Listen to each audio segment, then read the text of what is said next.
podcast. You had to deflect somehow. Kind of forgot that we were Burrito live. Whiplash, and I still don't even understand how that happens. Hello, this is Trends with Benefits. This is our weekly roundtable podcast where we gather a roundtable of experts here at Digital Trends to talk about the tech topics of the day. And we have some good stuff to talk about today. And we want to hear your feedback. So we're live on YouTube and Facebook right now, and I'll be monitoring those. We're going to do our whole CES preview because, of course, next week is the Consumer Electronics Show. So we'll be talking about that here in a bit. But first, I'm your host, Greg Nibbler. We're going to be talking about Alexa, who is joining us also today on the desk over there. Never mind. Yeah. But first, let's introduce our roundtable of hosts today. To my right. Hey, I'm Ashley Zaxt, and I'm the marketing manager here at Digital Trends. You lost the husky voice that you had before we started. I'm sorry. I'm Ashley Zaxt.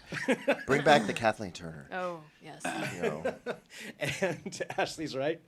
Hey, I'm Nick Moke. I'm the managing editor at Digital Trends. Good husky. And on the end, the man with Burrito Whiplash. Caleb Dennison, Burrito Whiplash extraordinaire, AV editor for Digital Trends. All right, so let's Senior. talk about... I'm sorry, did I cut you off? No, I just forgot that I'm senior. Okay. They gave me the old man title officially a few months ago, and I've been embracing It's supposed that. to be an honor. Yeah, But it just makes you feel old. it just makes me feel old. Okay, well, Mostly there we it go. gives other people a great ammunition for making old dude jokes. Grandpa jokes. Yeah. Yeah, Grandpa All day. Caleb. Yeah, down on the which end. I kind of deserve those. All right, well, let's talk about this story that's going around today. And it's been kind of all this week that it's come out. And I'll kind of fill everybody in on what's happening. And it has to do with an Amazon Echo, and which we do have an Echo here on the desk, like I said. So it's recording us all the time, apparently. And it's from a murder case that's happening in Arkansas. And this murder, I guess, took place last year. But now it's coming forward that when this happened, it was at a guy's house overnight. This guy happened to have an Echo on hand. And what the police are trying to do right now is petition Amazon to turn over any data that the Echo recorded, that Alexa recorded, that could be in the cloud or wherever it may be. They've accessed the Echo already and tried to get whatever they could off of that, which isn't a whole lot. Now they want Amazon to turn over any data they have that Alexa may have recorded. And the question really is, should they be allowed to? Should they not? Amazon so far has said they haven't received an official warrant, so they're not going to comment on it. But I'm sure that will be coming, or some more official documents will come trying to petition Amazon to do this. And whether or not they will is kind of one of the big questions, because we have more and more of these smart home devices, and technically they are kind of always on. Like this one right here that we've got an Echo Dot on the table. It's always recording, listening for the wake word. Now, they say it's not actually recording, but it's on and listening. So how much is it actually recording? And that's kind of what the question is. Amazon says not very much, but it is on, and it is recording things. And I can say from using this myself, it will record any question that I ask. Once you say the wake word, it'll record about 10 seconds of that, and it'll detail. I can look at it in my app exactly what I asked it, and some of them, when I'm with my friends, are terrible things, so I don't want those getting up. But no, it's interesting though how much of this is being recorded, and this is going to be a big question as we go forward with this. And I'm curious what you guys think. Should Amazon turn over that data? That's the bottom line. And let us know in Facebook and YouTube if you're watching. What do you think? I know it's a weird situation. Look, if I start talking, I won't stop. So maybe that's all some right. other people should weigh in here before I go off on my tirade. Okay, on here, we've got, let's see, Kimar says, if you have nothing to hide, what does it matter? Oh. True, but that's a Rodney. Classic terrible privacy argument. All right. So you're right. Yeah, it's a terrible one. So why I think is it's a that? slippery slope. So, well, I think that they're going to have to turn it over, though. Like, I think that, the government can pry into that stuff legally at this point. So I think Amazon is going to have to turn over what little records they do have from the Alexa. I don't think they have as much as people think they have, though. Like you said, I think they probably only have snippets from after the wake word that aren't probably going to be very revealing in this murder case. Yeah. Unless this guy was asking Alexa to, like, help him clean up blood or something. Right, unless... Alexa, no, stop. I mean... I can't find the answer to the question. That's good. Can we unplug Alexa for the purposes of this podcast? We can, although Alexa's listening. I mean, I think... Alexa, Maybe that's why we need to. do you want to be unplugged? I don't have an opinion on that. Okay, Yeah. all right, well, there we go. All right, just getting a couple of notes in here. So Chad says absolutely not. There's an assumption of privacy. Wolfrano says they shouldn't. And somebody from Colombia, I don't know what that name means. I'm not going to say it, says yes and no. So yes and no. So that, I mean, it does kind of balance both ways. Now there is the idea of if this guy was awake and being murdered, maybe you could shout out the wake word and have something recorded on there as kind of like a safety Yeah. net. I mean, if it did record something, like say that's what happened. Say this guy did shout out the word, and so it recorded 10 seconds of whatever it was being said. Wouldn't that be important to find out, or this guy could walk away? Well, first of all, let's just imagine the scenario that by which this actually helps law enforcement. Like the guy goes, "Alexa, play George Thorogood," and then immediately thereafter says, "I'm going to murder the crap out of you." Like, I mean, what do they hope to actually get out of the whole thing? Well, I think it's just to see what is there. Maybe there's not a lot this time, but But it'll set a phishing. precedent. That's called phishing. And- They're just sort of.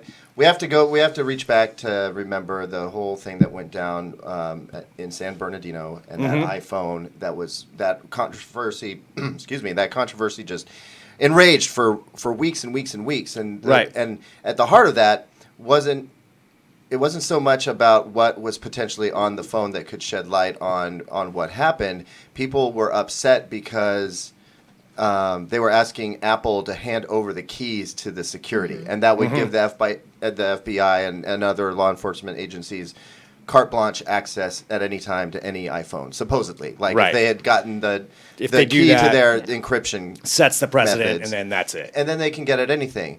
Then you have to ask yourself, what about, okay, we invite certain things into our home, right? We set up webcams, security cameras, this is stuff that records things that go around our home. And why do we do that? Because we want to know what's happening when we're not there. We want to have photographic evidence of wrongdoings that happen in our own homes, right? Yeah. And should we be killed, it would be nice to know that there's a record out there that could actually help catch the perpetrator, right? So we knowingly invite that technology into our home for the purposes of helping law enforcement do their job well. But when you think about bringing in a piece of artificial intelligence or, a digital assistant, as they call it, in the case of Alexa, sorry, the Echo, you don't really think that you're inviting, potential security Violations. into your home. You don't really think that it's possible that people could learn things, And Alexa's been shut private off. things about you. The thing is, if you have an iPhone and you have Hey Siri turned on, you've got the same problem. If you've got Cortana turned on in such a way on your PC, or you Right. can say, "Hey Cortana," it's going to pop up. I mean, it's easy. It's easy to hone in on the latest piece of technology that could be potentially recording you, and forget that there's so many other pieces of technology that can do the same thing. Yeah, well, and that's the thing. It's just going to be more and more and more, especially as we incorporate things into smart homes and the Internet of Things. They're all connected, and a lot of that is going to be, with a hub that's going to be listening to everything that you say, whether it records or not. So I think it's. I don't, Nick. You look like you have something to say No, on it. no, but, keep going. Okay, well, we do have some comments here from the chat. Let's see. William says, "Not if the owner agrees. However, in the case of a murder, then the job is to solve it, and if that device can help solve the murder, then it should be made available to police officials only." But again, it's a slippery slope. If you make it available for one thing, then is it available for everything? Let's see. If it's anything, Jess says, if it's anything to do with the private home, then no one has the right to listen in. Manny says the answer is duh. I'm not sure which way that was. Duh. Clarified duh. And let's see. Kavi says, there's a lot of very, very vocal opinions on this going each way. And please keep those coming in if you're watching on Facebook or YouTube. We do want to hear your thoughts. So in the case of murder, maybe, I think is what people are saying, like maybe they should have access. I don't know. Ashley, you said you were talking about this with your Google Home. Yeah, System. my wife and I were talking about this last night because she brought up this case. Yeah. And we have a Google Home. And, you want to think about, like, this was a murder, this was tragic, and, like, anything you can do to help obviously is a good thing. But that does set a precedent. That is a slippery slope because then, like you said, like, once you give access, then it can be anything. Then they can find another reason, and Another then the reason to government use gets it. access to your data. Yeah. And, you set up security cameras, like my apartment building has security cameras, specifically to ensure security and to go back and check those security cameras when something bad happens. We don't have the Google Home as like a security device in our home. So I'm not, Yeah. I'm on the side of it's a slippery slope, and I wouldn't want someone to have access to my data. But Yeah. So, I mean, none of us are legal scholars, so it's hard to come Sure. up with a good, like, whether they can or can't access this. But I'm curious, like, As of now, presuming that they can, yeah. does that make you think twice before getting an Alexa or a Google Home? Like, if the precedent is set, do you think twice about your Google Home owning that and have it potentially picking up stuff that is not intended, and you didn't buy it, like you said, as a security device? It's not there that's not its purpose in your home. Would you think twice about owning one? I would think twice about it. I also know that for the Google Home specifically, you can turn it off, so the always listening feature is off. Right. And then so like, if that is a concern, then you probably don't want something that's always listening, right? You want to use the tap versions where you have to like hold the button to talk and ask a question or whatever it is. I know plenty of people they put a sticker over their computer camera, or they use their browser in incognito mode, and they want their data to be totally secure and off limits. So if you're one of those people, having one of these devices probably isn't the best idea. Jerry says, my home, my business. Do you lock your front door? What about hackers? And that's another good point for me. And not to go too far in this, we have some other things to get to. But I think that's something that I would be worried about, of how much is being recorded. And so Amazon has this in cloud storage. And they have a record of everything that you said. And even if they don't turn it over to the police, what happens when the next big hacking thing comes about and they're going to find out everything that's ever been said, as say it's been listening when you don't realize it, or whatever? It's private information that's going on in your home. And that's now going to be possibly public if somebody hacks into that. Like, how good is that security? How good is that storage? And so far, and to be fair, I've heard of no instances where anything's been hacked like that, so maybe it's great. But we all know it's out there.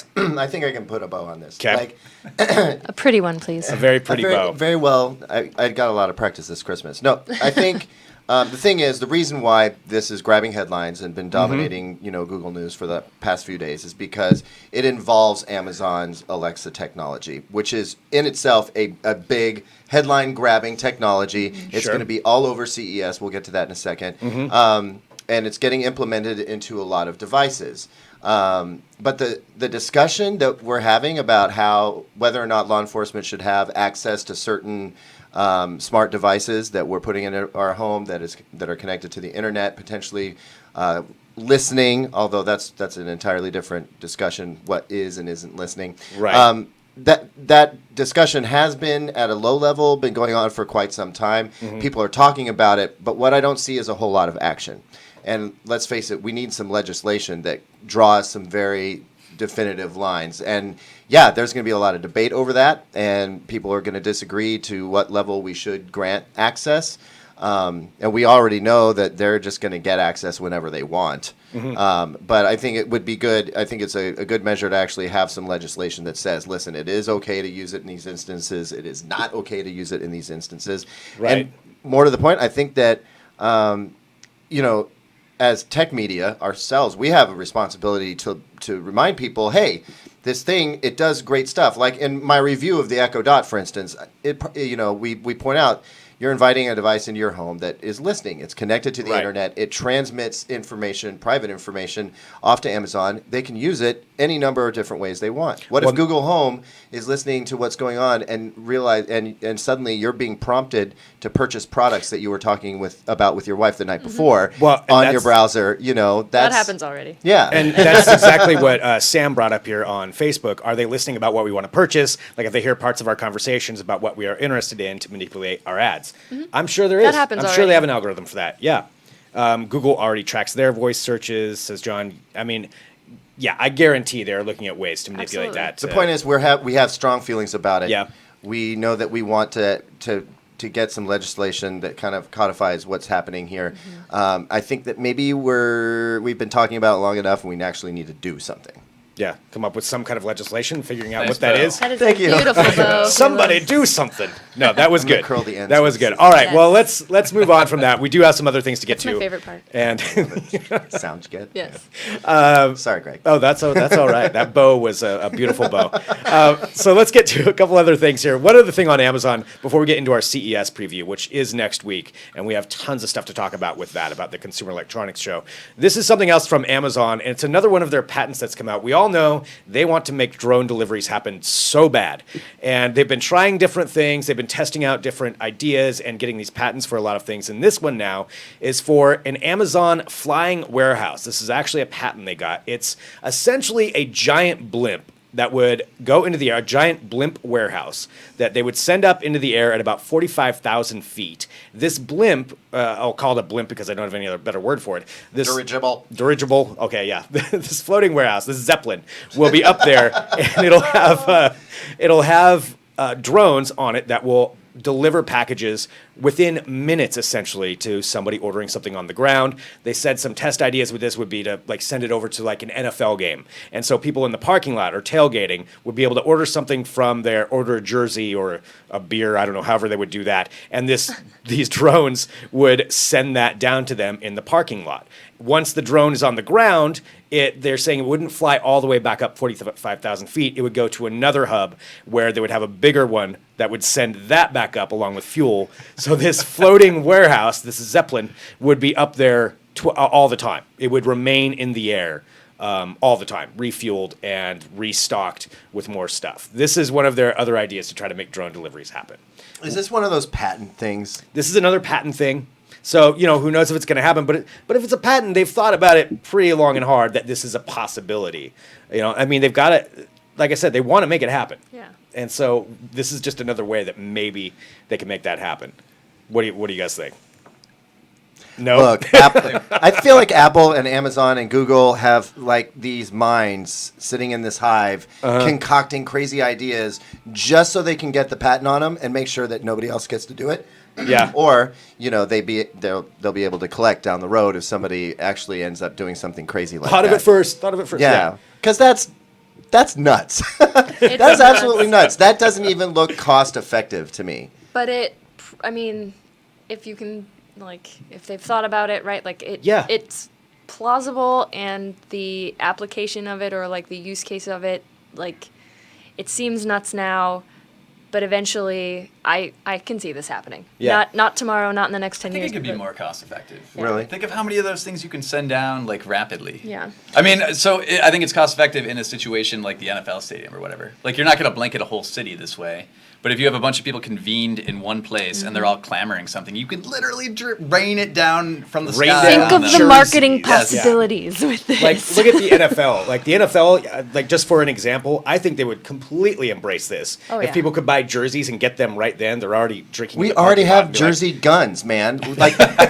We can shoot the jersey We at need them. mass more jersey That's so guns. much more fun than having an annoying buzzing drone. Every time we fly a drone in the office, I feel like there's a swarm of bees about to come down on me, and I hate it. I think drones are fun, but Telling they annoy Billy the you crap said out of it. Yeah, go ahead. He knows. Trust me. I've made my facial expressions tell the tale. But but no, I'm wondering is it really that efficient? So you have this 3.5 hour period once a week for a few months of the year that you build this $1 billion apparatus to serve. That's one use That's case scenario. and that's just Think excessive. of music festivals. I can think of so many other places where we could stick that money. Really. I mean, what about floating over city like it's a holiday festival? Yeah. Something like that. I mean, there's plenty of things where you have large gatherings of people. It's where kind they of would buy like the kitchen monotasker, right? You buy this cool gadget that does this amazing thing. It only does that one thing, and now it's taking up all that space in your kitchen.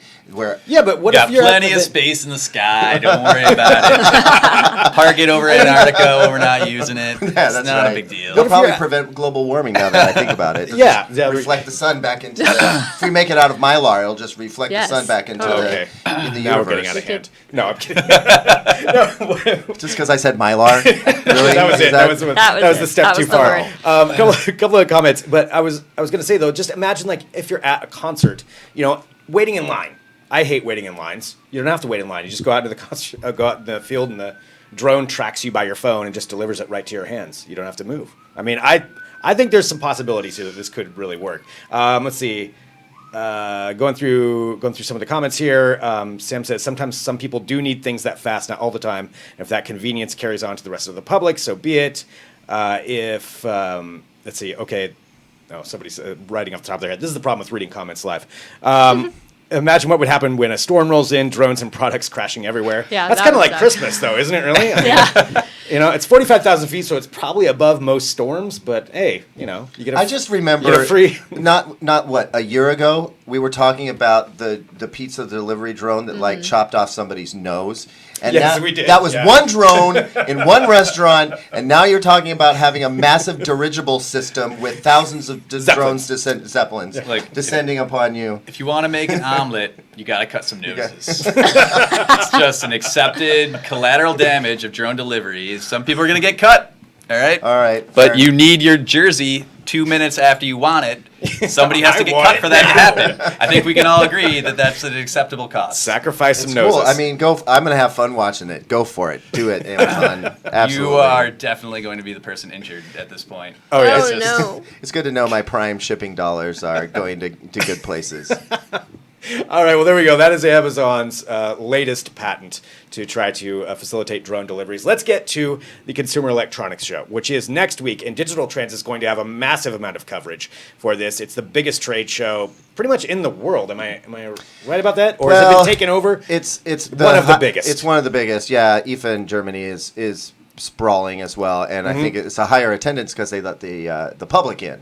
But but CES is also seriously sprawling, and I think we broke 177,000 attendees last year, something like that. Yep, and that's all industry people. And Digital Trends is going to be broadcasting throughout it. Tons of coverage. Everybody's going to be down there. And we kind of want to talk about just what to look forward to, because this is every year there's some kind of technology that seems to break out above the rest or get more coverage, or there's something from all kinds of departments in this, any kind of tech you can think of, but there's a general consensus that usually there's something that's a little bit above everything else. This year, do you think it's going to be like 4K or augmented reality? I know that'll have a big presence in virtual reality. Will certainly have a big presence this year. Not that they didn't last year, but even bigger, I would imagine, of everybody kind of stepping into this market. What are your thoughts on what's going to kind of stand out at CES this year? What to expect?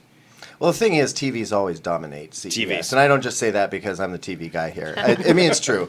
TVs always grab the biggest headlines. They get the most attention. They're kind of like the big thing that you get at CES. Certainly not the coolest thing. There's so much cool stuff out there. Right.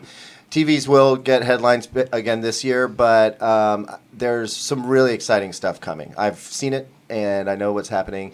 I can't tell you about it yet. Okay. We're under strict, orders not to discuss. I can say that while I was at IFA in Germany, which would have been back in like September, I penned an article about a new kind of television Samsung was working on that we kind of codenamed QLED.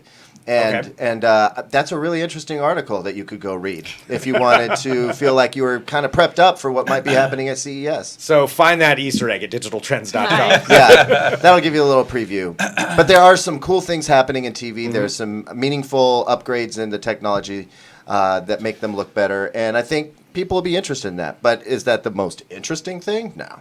I don't think so. Okay. I'm going with AR VR for most interesting. AR VR. Obviously, old hat at this point, but it's going to be like that. Not old hat. It's going to be like the evolutionary year where a lot of things that we saw in the past that were future looking and something that would not be available for a long time are right on the cusp of being something you can buy, I think. Yeah. And I mean, we already have, as of this year, we have Oculus Rift and HTC Vive are both commercially available. Anybody can go out and buy the top tier best VR you can buy.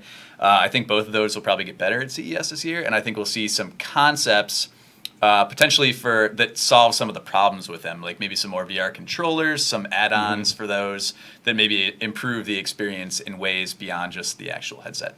Jace is saying, which he wrote an article here at digitaltrends.com too, you can read this. He's speculating that there might be the HTC Vive 2 may be wireless.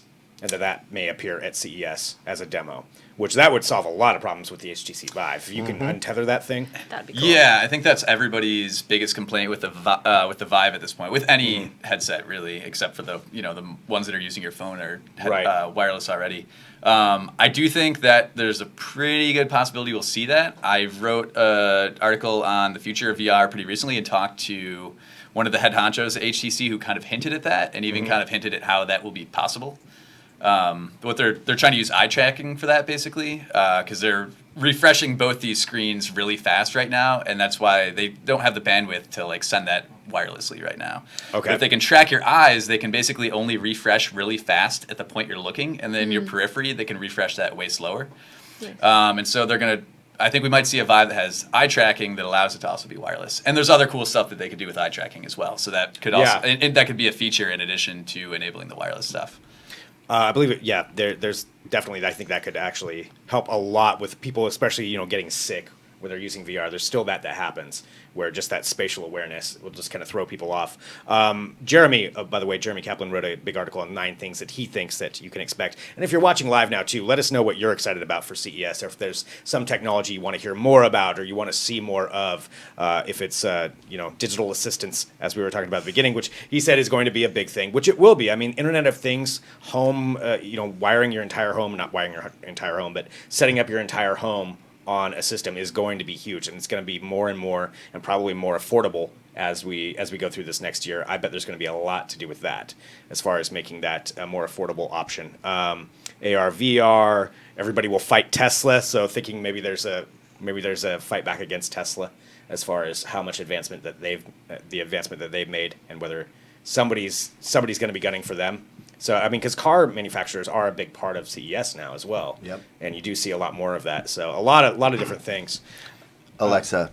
Alexa, Alexa, Alexa. You think If that's there's one word that gets printed more by every publication covering CES over the 4 days that it's going, it will be Amazon's Alexa. I guarantee you, because that when they opened up the UI, the background of what makes Alexa work to anybody who wanted to use it, people just jumped on that, and it's really it's freed the Internet of Things a little bit. Now we're seeing less of the proprietary. Well, you can have your Nest over here, and then maybe your Honeywell over here, or your Schlage, door lock here. But are you part of the Zigbee network or the Z-Wave network or whatever? Alexa just said, you guys can take your little platforms and take a hike, because I'm going to unify everybody. And that's exactly what happened. At the CEDIA show, where it's a bunch of custom integrators doing really high-level stuff in homes with really cool things. I mean, Alexa was a huge part of almost everything. Every show booth had Alexa with Amazon Alexa pasted on it, and we're going to see that bleed over into CEDIA, or CES, and I think that's going to be the big buzzword again. Yeah, CEDIA is kind of like I don't know, it's kind of a preview to CES of its own. Okay. We don't see. That gives you a hint of. We don't see a lot of the same companies, but a lot of the same ideas are floating around, and so it's definitely going to be a thing. Max is asking about 3D printing. If we'll see more 3D printing. Nick, what do you think about that? I mean, I think we'll continue to see it, but I think it's going to be like more evolutionary than revolutionary. Most of the big things to do in that space are done, so we'll probably see them continue to get cheaper, maybe a little bit smaller, maybe more upgradable. But I don't think it's going to be like a banner year for 3D printing. Okay. Yeah. On YouTube, Jenin says cheaper 360-degree cameras. I think that's Sure. definitely. Yeah. We're going to see an 8K 360-degree cam. YouTube just started allowing 360-degree live video footage. Yeah. I think we're definitely going to be seeing a lot more of that as well. That's crazy. Yeah. But the big thing is, of course, digital trends will be everywhere, covering all of CES. That's the biggest That's thing. the biggest thing. The biggest breaking news is going to be digital trends at Consumer Electronics Show. We're going to be broadcasting live on YouTube and Facebook and everywhere. Ashley, you probably know more about it than I do. We're going to be everywhere. Yeah. Everywhere you could find. Everywhere you look. All the places. All of the places. We will have all the coverage right here at digitaltrends.com. Looking here, let's see. a couple of final comments. Just people talking about 3D printing does seem to be what people are definitely interested in. Robotic arms, robots, definitely. I want to see more robots at CES, and I imagine we'll have some maybe coming by the booth. I'm hoping. We'll get Drew on that. Yeah. Drew will cover that. I love a good robot. Who doesn't love a good robot? But yeah, like I said, we will be live next week. So starting Thursday at about 10 a.m. Pacific time, we'll be going live here at Digital Trends on the website, YouTube, Facebook, everywhere you can find us, covering everything at CES. We'll have people coming to the booth. We'll have coverage of all kinds of things and special celebrity guests, I'll say, that are stopping by. I don't know if I can say who yet, but we have some pretty big guests that are going to be stopping by. So follow us right now on YouTube, on iTunes, everywhere you can, just to get the latest information that we'll have for you. And thanks so much, everybody, for tuning in. We do this show generally, minus next week, which will be live at 11, but generally live at 2:30 p.m. Pacific every Thursday time, along with our other podcasts that we have on this network. You can find them all, digitaltrends.com/podcast. Send us an email, podcast@digitaltrends.com. Thanks so much for tuning in. And just to mess with everybody's echo, Alexa, thanks so much. And we'll sign off for now. Thanks, everybody, for watching. Hoff Nickerman. Oh, yeah, that.